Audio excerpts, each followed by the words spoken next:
안녕하세요, 오쌤입니다. 오쌤의 니가 스터디 jQuery 쉽게 배우기 편입니다. 이번엔 두 번째 시간으로 jQuery 준비 구문을 해보도록 할게요. 목차 먼저 보시도록 하겠습니다. 첫 번째, 준비 구문이란, 두 번째, 준비 구문의 종류, 세 번째, 준비 구문 없이 작성. 어때요? 심플하죠? 하지만 공부는 누가? You! 동영상을 본 후에도 꼭 복습은 해주세요.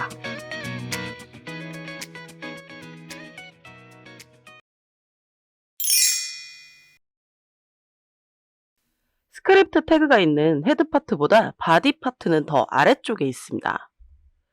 이런 식이라는 거죠. 그래서 HTML은 크게 헤드와 바디로 나뉘는데 바디가 더 밑에 있습니다.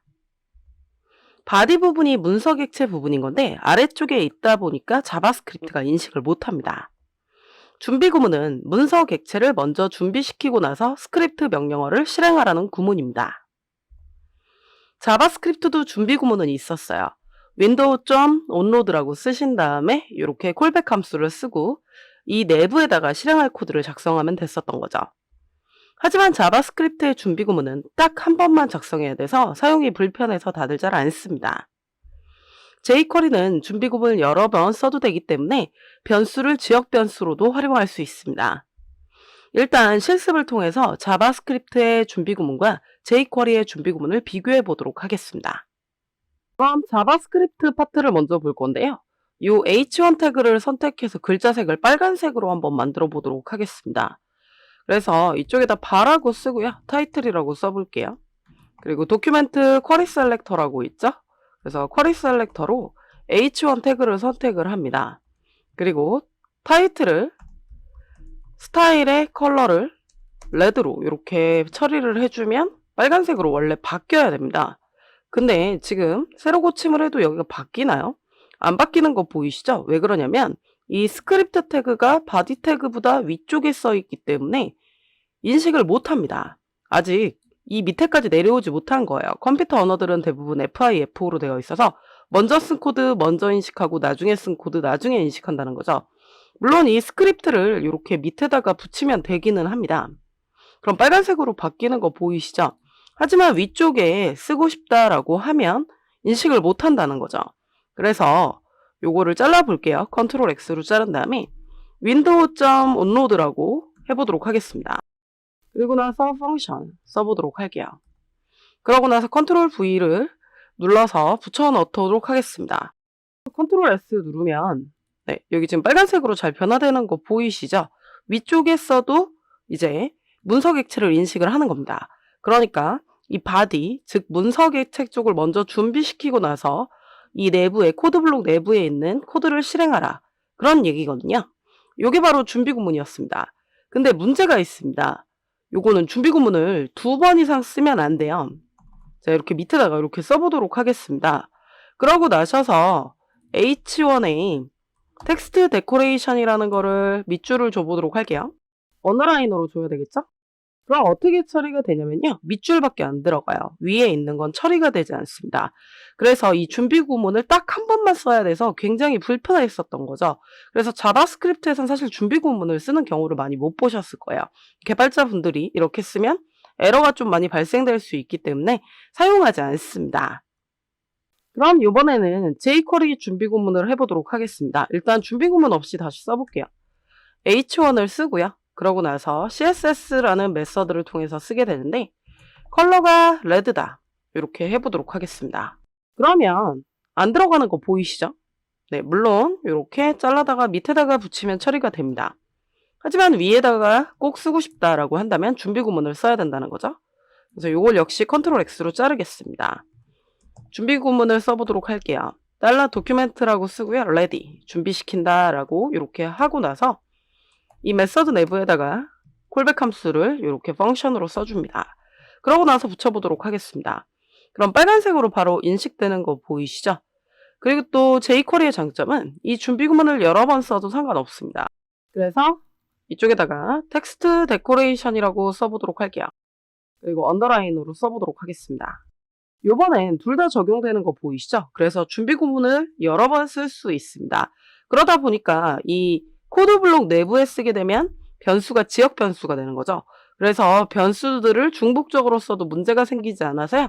저는 좀 준비 구문을 쓰는 편인데 안 쓰시는 분들도 있기는 합니다.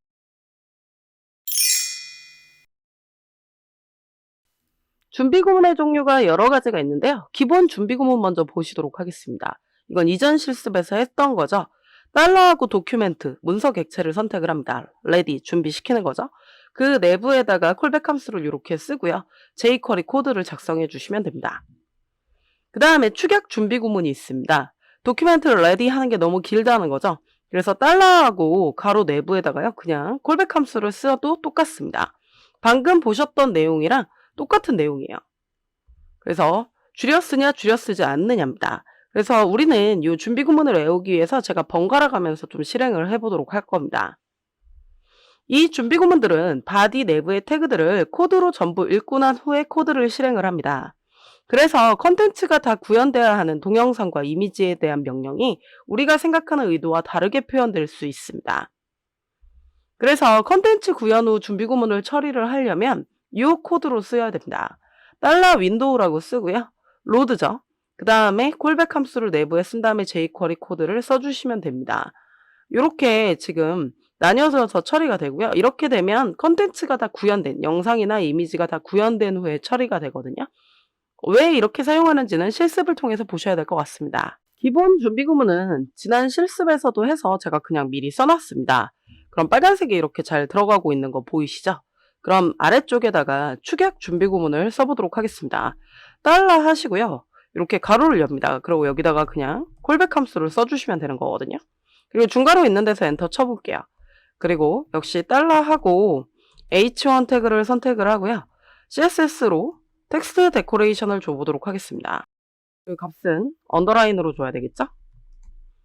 그럼 이렇게 처리를 하게 되면 역시 둘 다 적용되는 거 보이시죠? 그래서 이렇게 적으셔도 되고 줄여서 적으셔도 됩니다. 상관은 없기 때문에 저희는 앞으로 실습은 번갈아 가면서 외우실 수 있도록 보도록 하겠습니다. 이번에는 제가 div 클래스 박스 내부에다가요. 비디오 태그를 넣습니다. 이 cat mp4라는 거는 제가 블로그에다가 첨부해 드릴 테니까 여러분들도 프로젝트 주소에 다운 받아 가지고요. 이렇게 영상을 한번 불러와 보세요. 자, 그러면 우리는 도큐멘트 레디라고 하는 거는요. 이겁니다. 그냥 body, div, 비디오, div, body 그럼 다 읽은 거예요. 근데 요거는 영상이 구현됐다고 받아들이지 못해서요. 제가 새로 고침해 볼게요.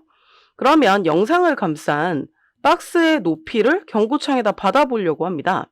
그럼 새로 고침해 볼게요. 그거 어떻게 되죠? 154인 거 보이시죠? 아직 영상을 읽지 못한 겁니다. 영상을 읽지 않은 상태에서 지금 실행이 되고 있는 거예요. 영상을 아직 다 읽지 못했기 때문에 매우 작은 수치로 이렇게 나오게 되는 거죠. 그래서 영상이 다 렌더링 된 다음에 높이를 구해보고 싶은 거잖아요. 이때는 윈도우 로드라는 걸 써야 됩니다. 그래서 이 파트를요. 윈도우라고 이렇게 써볼게요. 윈도우라고 쓰고 여기를 로드라고 써보도록 하겠습니다. 그렇게 되면 경고창이 안 뜨는 거 보이시죠? 이건 이유가 있는데요.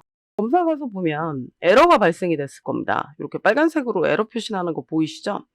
콘솔 창에 가시면은 읽을 수 없는 거다라고 되어 있는데 이게 jQuery 3X 버전이어서 그렇습니다.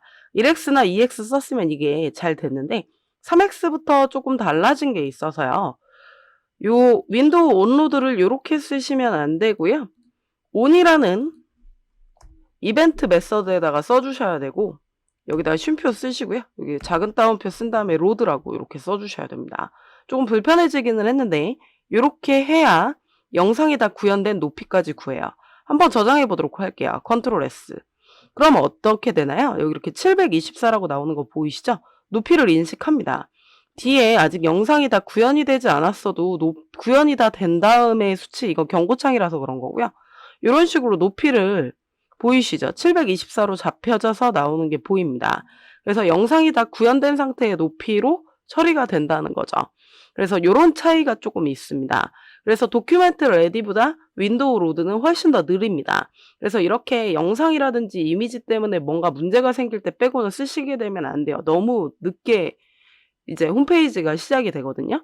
그래서 요거는 조금 주의하셔서 써야 될 것 같고요. 추후에 다른 예제들이 나올 때 더 자세히 설명을 드리도록 하겠습니다. 개발자들이 가장 많이 사용하는 방법으로 준비 구문 없이 작성하는 방법입니다. 아까도 잠깐 보시기는 했었죠. 준비 구문을 쓰지 않으려면 문서 객체를 모두 읽어야 해서 바디 내부에 작성을 해야 됩니다. 그래서 헤드라고 쓰고 준비 구문을 쓰지 않고 이렇게 $H1이라고 쓰면 인식을 못합니다. 이건 틀린 거죠. 그래서 바디 내부에 문서 객체를 쓰고요. 가장 아래에다가 스크립트 태그를 쓴 다음에 문서 객체 선택을 해줘야 됩니다. 실습을 통해서 보시도록 하시죠. 아무래도 준비 구문을 쓰려고 하면 코드를 2줄을 더 써야 되다 보니까 그거를 좀 불편해하는 개발자들이 좀 많이 있습니다. 그래서 여기에다가 한번 써볼게요. 하고 H1을 쓴 다음에 CSS 메서드로 컬러가 레드다라고 해보도록 하겠습니다. 이렇게 하면 적용이 안 된다고 말했죠. 이렇게 쓰시면 안 됩니다. 이 스크립트 태그를 그래서 어떻게 하셔야 되냐면 컨트롤 X로 잘라서요. 이 밑에다가 붙이셔야 돼요. 가장 아래에다가 붙이셔야 됩니다. 그럼 빨간색이 잘 적용되는 거 보이시죠? 이 방법을 사실 더 개발자들이 선호하긴 합니다. 코드를 한 줄이라도 덜 쓰려고 하는 게 개발자이기 때문에 그런 거죠. 하지만 저희는 준비 구문이 있다라는 공부를 하기 위해서 다음 강좌에서도 계속 준비 구문은 써볼 겁니다. 제가 준비한 수업 내용은 여기까지입니다. 넥스트 레벨 jQuery 선택자. 공부는 누가? 네가. 오쌤의 네가 스터디. 저희는 다음 시간에 봬요.